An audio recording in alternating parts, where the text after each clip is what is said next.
উসমান গনি রে, আয় আমি নবী তোর দিকে তাকাইয়া রইছি। মসজিদে নববীর বারিন্দায় আমার নবী উসমান গনির দিকে তাকিয়ে আছে। আমি জানি না আজকে বাউনির জমিনে আমার নবী মদিনার থেকে এই মসজিদের বারিন্দার জন্য কার দিকে নবী তাকাইয়া রইছে। উসমান গনি আয়, আমি নবী তোমার দিকে তাকিয়ে আছি।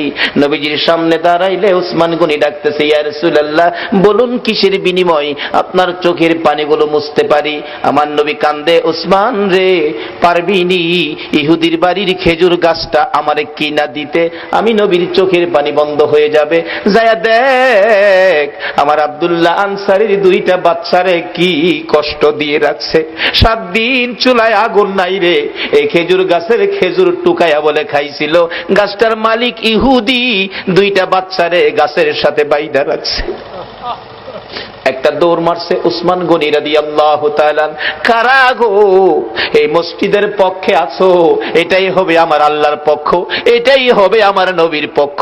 যারা মসজিদের পক্ষ থাকবে আমার নবী তাদের পক্ষে থাকবে, যারা মসজিদের বারিন্দার পক্ষে গো আমার নবী তাদেরকে না লইয়া ফুলসিরাতের ফুল নবী পার হবে না।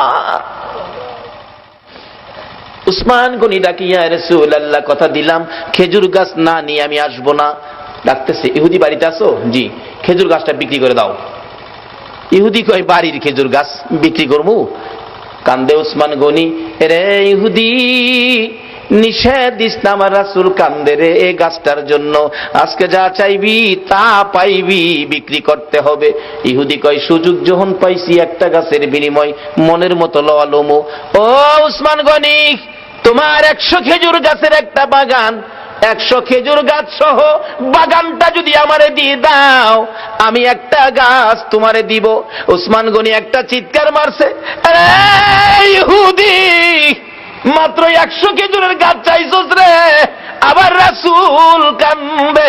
রাসূল খুশি করার জন্য আজকে যদি আমি উসমান গনির সকল সম্পত্তি চাইতি, একটা গাছের বিনিময় আমি উসমান গনির সব তোরে দিয়ে দিই।